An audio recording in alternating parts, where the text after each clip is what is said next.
नमस्कार दोस्तों, एनएस ज्योतिष में आपका फिर से स्वागत है। आज हम बात करेंगे मीन लग्न यानी कि पीसी सुपरिटेंडेंट का अगस्त 2024 का महीना कैसा रहेगा, ये हम लोग जानेंगे। अगर आपने मीन लग्न का जुलाई 2024 का मासिक फलादेश एवं उपाय नहीं देखा है तो ऊपर दिए हुए आई बटन पर क्लिक करें। देखिए, ये वाला जो भाव होता है ना, इस भाव को लग्न भाव कहते हैं। इस भाव पे अगर 12 नंबर लिखा हुआ है तो ये मीन लग्न वाले जातकों की पत्रिका है। आइए देखते हैं शुरुआती तौर पे कौन कौन से ग्रह आपके किस किस भाव में बैठे हुए हैं। तो लग्न पे आपके राहु विराजमान है, गुरु मंगल आपके तीसरे भाव में विराजमान है, चंद्रमा चौथे भाव में विराजमान है, सूर्य आपके पांचवें भाव में विराजमान है, शुक्र और बुध आपके छठवें भाव में विराजमान है, केतु आपके सातवें भाव में विराजमान है और शनिदेव आपके 12वें भाव में विराजमान है। देखिए, लग्न पे आपके राहु विराजमान है, जैसा कि मैंने आपको अभी तुरंत बताया, और आपके लग्न के जो स्वामी हैं वे आपके तीसरे भाव में विराजमान है 1 मई 2024 से। लग्न पे राहु आपके विराजमान हुए 30 अक्टूबर 2023 से। तो 30 अक्टूबर 2023 से आपके स्वभाव में जिद बढ़ा होगा। देखिए, राहु जब लग्न पे विराजमान होता है ना, तो यहाँ पे out of the box thinking आपका लाता है, मतलब कि आपके सोचने समझने की शक्ति को बढ़ाएगा। और आपके लग्न के स्वामी आपके तीसरे भाव में विराजमान है, तो आपके छोटे भाई बहन को लेकर के आपका फोकस रहेगा। छोटे भाई बहन के बारे में आप विचार करेंगे और आप अपने धैर्य से स्वयं की प्रगति करेंगे। और अगर आप मेहनत करेंगे तो आपका भाग्य भी आपका अच्छा साथ देगा। दूसरे भाव में आपके कोई ग्रह नहीं है, पर यहाँ पे देखिए शनिदेव की नीच की दृष्टि आपके दूसरे भाव में पड़ रही है और आपके दूसरे भाव के स्वामी आपके तीसरे भाव में विराजमान है। देखिए, दूसरा भाव जो होता है ना, वो होता है आपके वाणी कुटुंब कोष का होता है। शनिदेव की दृष्टि आपके दूसरे भाव में पड़ रही है 17 जनवरी 2023 से। तो यहाँ पे आपके परिवार के सदस्यों के साथ मनमुटाव होने की संभावनाएं बन रही हैं। सेविंग्स आप करने का प्रयास कर रहे हैं, पर जैसा आप सेविंग्स करना चाह रहे हैं वैसा सेविंग्स आपका नहीं हो पा रहा है। और आपके दूसरे भाव के स्वामी आपके तीसरे भाव में 12 जुलाई से लेकर के 25 अगस्त तक विराजमान है। तो आपके पराक्रम से आप धन की वृद्धि करेंगे और धन के लिए आपका भाग दौड़ भी बढ़ा रहेगा 12 जुलाई से 25 अगस्त तक। और वहीं जब आपके दूसरे भाव के स्वामी आपके चौथे भाव में 26 अगस्त से विराजमान हुएंगे, तो जो भी लोग ट्रांसपोर्ट से संबंधित काम कर रहे हैं, रियल एस्टेट से संबंधित काम कर रहे हैं, नई पुरानी गाड़ी खरीदना बेचना, कार डिटेलिंग, कार एसेसरीज या फिर प्रॉपर्टी को किराए पे लगवाना, प्रॉपर्टी खरीदवाना बेचवाना या कोई भी घर वाहन से संबंधित काम कर रहे हैं, तो उनके लाभ के योग बन रहे हैं 26 अगस्त से। तीसरे भाव में आपके गुरुदेव विराजमान है और मंगल विराजमान है और आपके तीसरे भाव के जो स्वामी हैं वे आपके छठवें भाव में विराजमान है। देखिए, तीसरा भाव जो होता है ना, वो होता है आपके स्वयं के पराक्रम, धैर्य, छोटे भाई बहन, पड़ोसी, डेली के प्रवास का होता है। तो यहाँ पे देखिए, गुरुदेव आपके तीसरे भाव में विराजमान हुए 1 मई 2024 से। हालांकि देखिए, आपको गुरुदेव का फल, जैसा कि मैंने आपको पहले के वीडियोस में भी बताया है, 4 जून से देखने के लिए मिलेगा और 14 मई 2025 तक गुरुदेव आपके तीसरे भाव में ही विराजमान रहेंगे। आपके पराक्रम को निश्चित तौर पर बढ़ाएंगे, आपका भाग दौड़ बढ़ाएंगे, पर भाग दौड़ अगर आप करेंगे तो उससे आपको लाभ भी होने वाला है। डेली का प्रवास, जिसको हम लोग डेली का ट्रैवलिंग बोलते हैं, वो कुछ ज्यादा बढ़ा होगा। और मंगल भी आपके तीसरे भाव में विराजमान है, जो कि आपके दूसरे भाव के स्वामी हैं, और आपके नवम भाव के स्वामी हैं, जो कि आपके तीसरे भाव में विराजमान हो रहे हैं। तो मंगल आपके तीसरे भाव में विराजमान है, तो आपके पराक्रम को निश्चित तौर पर बढ़ाएंगे 12 जुलाई से 25 अगस्त तक। और देखिए, यहाँ पे मंगल आपके नवम भाव के भी स्वामी हैं, जो कि आपके तीसरे भाव में बैठ करके सीधे नवम भाव को देख रहे हैं। तो अगर आप मेहनत करेंगे तो आपका भाग्य आपका निश्चित तौर पर अच्छा साथ देगा। हालांकि देखिए, यहाँ पे मंगल आपके तीसरे भाव में विराजमान है, तो आपके छोटे भाई बहन को थोड़ा एग्रेसिव बनाएंगे स्वभाव में। और गुरुदेव भी आपके तीसरे भाव में विराजमान है, तो यहाँ पे आपके छोटे भाई बहन, पड़ोसी के साथ मतभेद होने की संभावनाएं बन रही हैं। मतभेद से आपको बचना है। और आपके तीसरे भाव के स्वामी आपके छठवें भाव में विराजमान है 31 जुलाई से लेकर के 24 अगस्त तक। तो आपके शत्रु हो गए, कॉम्पिटिटर हो गए, उनसे आपको हिम्मत मिलेगी। हालांकि यहाँ पे थोड़ा बहुत गले से संबंधित परेशानी आपको हो सकती है। और वहीं जब आपके तीसरे भाव के स्वामी आपके सातवें भाव में 25 अगस्त से विराजमान होंगे, तो आपकी स्पाउस द्वारा आपको धैर्य की प्राप्ति होगी। आपके स्पाउस से आपको हिम्मत मिलेगा। भागीदारी में अगर आप काम कर रहे हैं तो भागीदारी से आपको हिम्मत मिलेगा। चौथे भाव में आपके चंद्रमा विराजमान है और मंगल 26 अगस्त को विराजमान होंगे और आपके चौथे भाव के स्वामी आपके छठवें भाव में विराजमान है। देखिए, चौथा भाव जो होता है ना, वो होता है आपके सुख, माता, घर, वाहन का होता है। चंद्रमा जो आपके चौथे भाव में विराजमान है, वे आपके पांचवें भाव के स्वामी हैं, जो कि आपके चौथे भाव में 1, 2, 28 और 29 तारीख को विराजमान हो रहे हैं। और मंगल जो विराजमान हो रहे हैं, वे आपके दूसरे भाव के स्वामी हैं और आपके नवम भाव के स्वामी हैं, जो कि के चौथे भाव में 26 अगस्त से विराजमान होंगे। देखिए 26 अगस्त से आपकी माता को क्रोध ज्यादा आएगा, आपकी माता स्वभाव में थोड़ी एग्रेसिव रहेगी, तो इस चीज का आप ध्यान दें। और आपके नवम भाव के स्वामी भी हैं मंगल, जो कि आपके नवम भाव में विराजमान हो रहे हैं 26 अगस्त से। तो अगर आप घर वाहन लेने का सोच रहे हैं तो आपके लिए 26 अगस्त से फेवरेबल समय है। तो 26 अगस्त से आप घर वाहन लेने का प्रयास करेंगे तो आपका नसीब आपका अच्छा साथ देगा। और आपके चौथे भाव के स्वामी आपके छठवें भाव में विराजमान है 19 जुलाई से लेकर के 21 अगस्त तक। तो 19 जुलाई से 21 अगस्त तक आपके शत्रु या कॉम्पिटिटर जो है वे आपका कुछ अगर खराब भी करने जाएंगे तो आपके लिए पॉजिटिव रिजल्ट मिलने वाला है, उनके द्वारा आपको सुख की प्राप्ति होगी। हालांकि यहाँ पे आपके एसिडिटी से संबंधित समस्या आपको थोड़ी बहुत परेशानी कर सकती है। पांचवें भाव में आपके सूर्य विराजमान है और बुध 22 अगस्त को विराजमान होंगे और आपके पांचवें भाव के स्वामी आपके चौथे भाव में विराजमान है 1, 2, 28 और 29 तारीख को।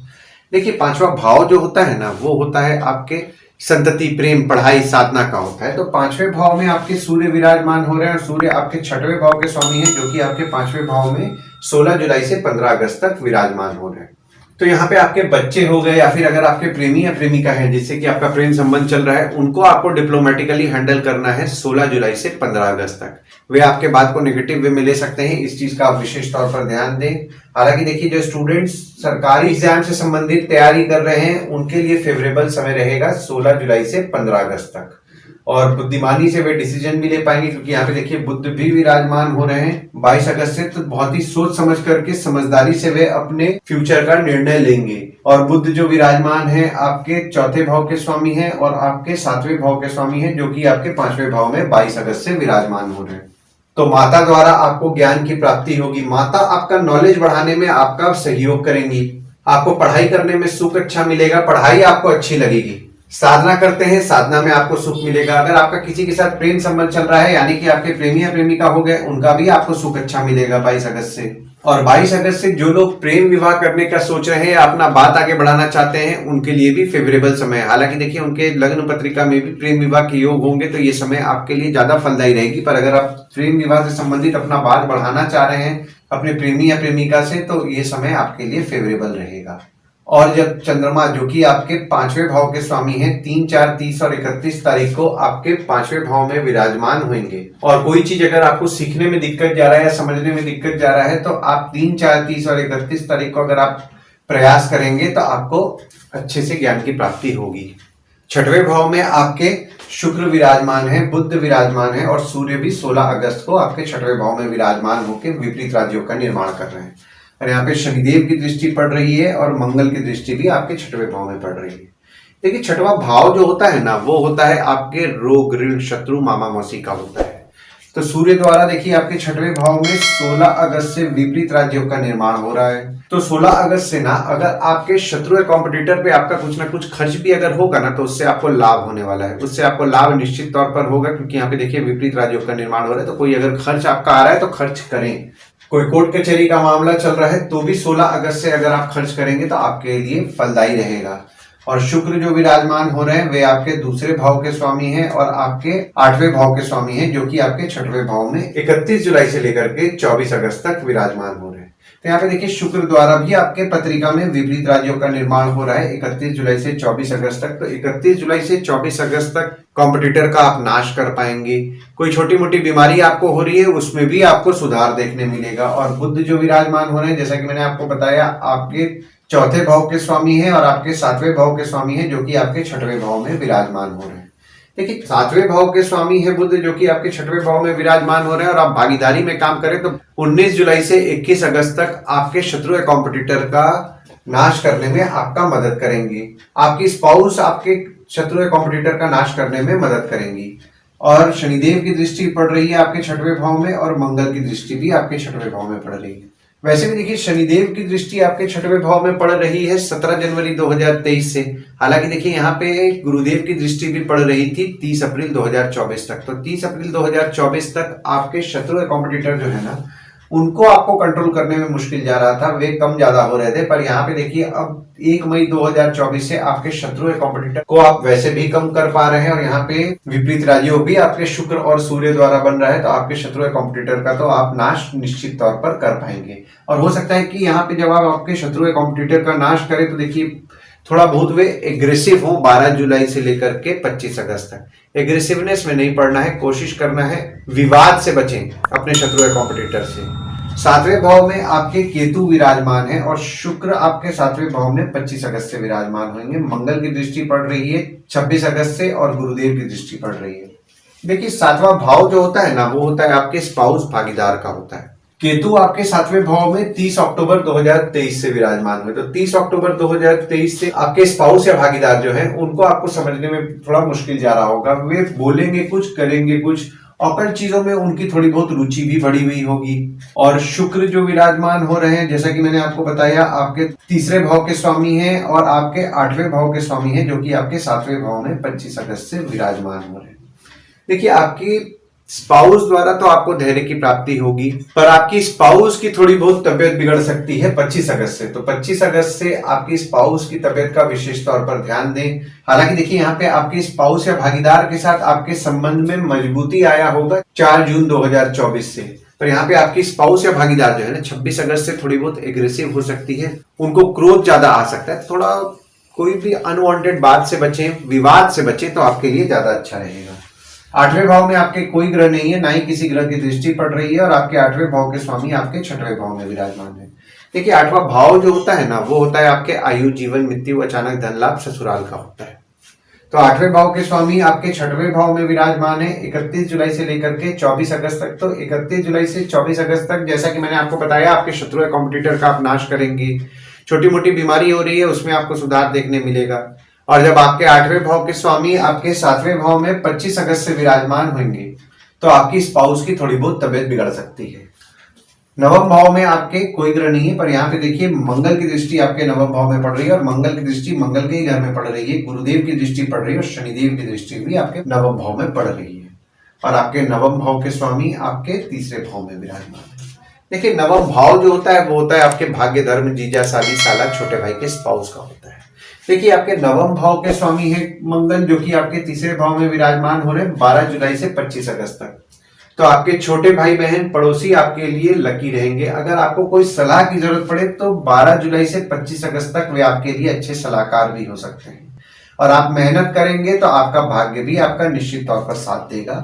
और वहीं जब आपके 9वें भाव के स्वामी आपके 4थे भाव में 26 अगस्त से विराजमान हो रहे हैं, तो 26 अगस्त से अगर आप घर वाहन लेने का सोच रहे हैं तो आपका नसीब आपका अच्छा साथ देगा। हालांकि देखिए यहाँ पे देखिए मंगल की दृष्टि मंगल के घर में ही पड़ रही है, तो आपके नसीब को तो निश्चित तौर पर अच्छा करेंगे 12 जुलाई से 25 अगस्त तक। और गुरुदेव की दृष्टि पड़ रही है, देखिए शनिदेव की दृष्टि भी आपके 9वें भाव में पड़ रही है, तो थोड़ा बहुत नसीब में आप कमी महसूस कर सकते हैं। पर देखिए आप, जैसा कि मैंने आपको बताया, मंगल और गुरु दोनों की दृष्टि आपके 9वें भाव में पड़ रही है, तो आपके नसीब को अच्छा रखेंगे। हालांकि देखिए कभी कभी आप नोटिस करेंगे कि आपका नसीब आपका कम साथ दे रहा है, पर तब भी आपका नसीब आपका निश्चित तौर पर साथ देगा। 10वें भाव में आपके कोई ग्रह नहीं है, पर यहाँ पे देखिए मंगल की दृष्टि पड़ रही है 12 जुलाई से और आपके 10वें भाव के स्वामी आपके 3रे भाव में विराजमान है। देखिए 10वां भाव जो होता है ना, वो होता है आपके बॉस, पिता, काम, ऑफिस का होता है। तो मंगल की दृष्टि आपके 10वें भाव में पड़ने लगी 12 जुलाई से। तो 12 जुलाई से आपके बॉस हो गए, पिता हो गए, उनको क्रोध ज्यादा आएगा। किसी भी किस्म का विवाद से बचें। ऑफिस का माहौल थोड़ा बहुत गर्म रह सकता है, पर यहाँ पे देखिए आपके 10वें भाव के स्वामी आपके 3रे भाव में विराजमान है 1 मई 2024 से। हालांकि देखिए जैसा कि मैंने आपको बताया, आपको गुरुदेव का फल 4 जून से ज्यादा देखने मिलेगा। तो अगर काम के लिए आपका कोई भाग दौड़ हो रहा है ना, तो भाग दौड़ करिए, आपके लिए बेनिफिट रहेगा। काम से आपको हिम्मत मिलेगी, बॉस और पिता से आपको हिम्मत मिलेगी। और 11वें भाव में आपके कोई ग्रह नहीं है, पर 11वें भाव में आपके मंगल की दृष्टि पड़ रही है 26 अगस्त से और गुरुदेव की दृष्टि भी आपके 11वें भाव में पड़ रही है और आपके 11वें भाव के स्वामी आपके 12वें भाव में विराजमान है। देखिए 11वां भाव जो होता है ना, वो होता है आपके आय, यानी कि इनकम, दोस्त, पहचान के लोग, कम्युनिकेशन, बड़े भाई बहन का होता है। 11वें भाव में आपके मंगल और गुरु दोनों की दृष्टि पड़ रही है। इनकम के लिए तो निश्चित तौर पर आपको शुभ फल मिल रहा है, क्योंकि गुरुदेव की दृष्टि आपके 11वें भाव में पड़ रही है। तो आपको इनकम कहीं ना कहीं से तो गुरुदेव निश्चित तौर पर कराएंगे और आपके काम से जो आप मेहनत करेंगे उससे आपको इनकम भी होने वाला है। पर जो लोग व्यापार करते हैं उनको पैसा निकालने के लिए क्रोध पे नियंत्रण रखना है। अगर पैसा फंस रहा है तो 26 अगस्त से आप थोड़े एग्रेसिव हो सकते हैं पैसे के लिए, तो एग्रेसिवनेस को थोड़ा कंट्रोल करें।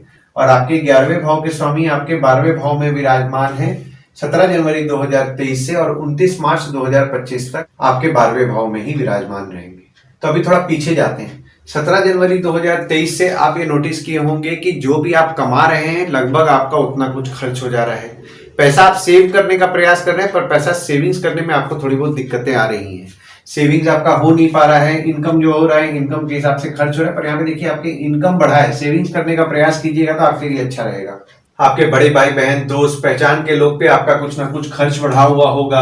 पर यहाँ पे जो भी लोग विदेश संबंधित काम कर रहे हैं, जैसे कि इंपोर्ट एक्सपोर्ट हो गया, फॉरेन ट्रेड हो गया, या फॉरेन से प्रोजेक्ट्स उठा के काम कर रहे हैं, या कोई भी विदेश संबंधित काम कर रहे हैं, तो उनके लाभ के योग बन रहे हैं 17 जनवरी 2023 से और 29 मार्च 2025 तक उनका लाभ निश्चित तौर पर होगा। 12वें भाव में आपके शनिदेव विराजमान है और शनिदेव अपने राशि में ही बैठ करके विपरीत राज्यों का निर्माण कर रहे हैं 17 जनवरी 2023 से 29 मार्च 2025 तक। और शनिदेव वक्री भी हो रहे हैं 29 जून से लेकर के 15 नवंबर तक। देखिए, एक तो शनिदेव आपके 12वें भाव में बैठ के विपरीत राज्यों बना रहे हैं और वक्री शनि की विपरीत राज्यों का निर्माण हो रहा है। और 12वां भाव जो होता है वो होता है आपके खर्च, जेल, फॉरेन, हॉस्पिटल, मोक्ष का होता है। तो देखिए, शनिदेव आपके 12वें भाव में विराजमान है, विपरीत राज्यों बना रहे हैं, तो आपको शुभ फल तो निश्चित तौर पर शनिदेव प्रदान करेंगे। हालांकि जैसा कि मैंने आपको बताया, इनकम को खर्च कराएंगे, इनकम आपका जो खर्च हो रहा है वो बढ़ेगा 29 जून से लेकर के 15 नवंबर तक। सेविंग्स करने में भी थोड़ी बहुत दिक्कतें का सामना आपको करना पड़ेगा, पर यहाँ पे आप पैसे खर्च करके सब कुछ हासिल करेंगे और जहां भी आप पैसा खर्च करेंगे उसका आपको फल भी निश्चित तौर पर मिलेगा। परदेश जाने में आपके कुछ ना कुछ खर्च होगा। विदेश जाने का प्रयास कर रहे हैं, विदेश जाने के लिए भी ये समय आपके लिए फेवरेबल रहने वाला है। विदेश जाने पे भी आपका कुछ ना कुछ खर्च हो सकता है। आरोग्य पे आपका कुछ ना कुछ खर्च बढ़ेगा, पर यहाँ पे आपके पांव के तलवे में दर्द की समस्या आपको हो सकती है। आइए गुड डेट्स और बैड डेट्स के बारे में जान लेते हैं। तो गुड डेट्स वो डेट्स हो जाते हैं जिस दिन अगर आप कोई नया काम शुरू करना चाह रहे हैं, कोई कंपनी में आपके एग्रीमेंट हो रहा है, कोई कंपनी में आपकी ज्वाइनिंग हो रही है, या फिर अगर आप कहीं बाहर जाने का प्लान कर रहे हैं, कोई भी अच्छा काम करना चाह रहे हैं, तो इस डेट्स को आप कंसीडर कर सकते हैं। तो डेट्स हो जाते हैं 3 तारीख, 4 तारीख, 8 से 10 तारीख, 13 से 19 तारीख, 22 तारीख, 23 तारीख, 26 तारीख, 27 तारीख, 30 तारीख और 31 तारीख। वही बैड डेट्स में अगर आप कहीं बाहर जाने का प्लान कर रहे हैं, कोई कंपनी में आपके एग्रीमेंट हो रहा है, कोई कंपनी में आपके ज्वाइनिंग हो रहा है, या फिर अगर आप कोई नया सामान खरीदना चाह रहे हैं, कोई भी अच्छा काम करना चाह रहे हैं, तो इस डेट्स को आप अवॉइड कीजिए। तो डेट्स हो जाते हैं 5 से 7 तारीख, 11 तारीख, 12 तारीख, 20 तारीख और 31 तारीख। इस डेट्स को आप कहीं लिख के रख लीजिए ताकि आपके ध्यान में रहे। और उपाय में आपको हनुमान चालीसा, बजरंग बाण, सुंदरकांड का पाठ तो नियम पूर्वक करना है। ओम गणपते नमः का जाप करें। मंगलवार के दिन हनुमान मंदिर या गणपति मंदिर नियम पूर्वक जाएं। और गुरुवार के दिन अगर आप साईं बाबा या दत्त भगवान की उपासना कर रहे हैं तो आपको अच्छा लाभ होगा। देखिए, शनिदेव की दृष्टि भी आपके 9वें भाव में पड़ रही है, जिसके कारण आपका नसीब को जैसा साथ देना चाहिए वैसा साथ नहीं दे रहा है। तो अगर आप शनिदेव को शनिवार के दिन तेल चढ़ा रहे हैं और तेल चढ़ाते समय ओम शं शनिश्चराय नमः का जाप कर रहे हैं, तला छना चीज का दान करें शनिवार के दिन, यानी कि पकौड़ा या फिर आपका वड़ा हो गया, वो गरीबों को आप अगर खिलाएंगे तो आपको अच्छा लाभ होगा। आशा करता हूं इस वीडियो में दी हुई जानकारी आपको पसंद आई होगी। अगर आप हमें YouTube पे देख रहे हैं और ये वीडियो आपको पसंद आया हो तो इस वीडियो को लाइक कीजिए, चैनल को सब्सक्राइब कीजिए, नोटिफिकेशन बेल जरूर दबाइए। और अगर आप हमें फेसबुक पेज पे देख रहे हैं तो फेसबुक पेज को लाइक कीजिए और फॉलो कीजिए। धन्यवाद दोस्तों, कल फिर मिलेंगे एक नए वीडियो के साथ।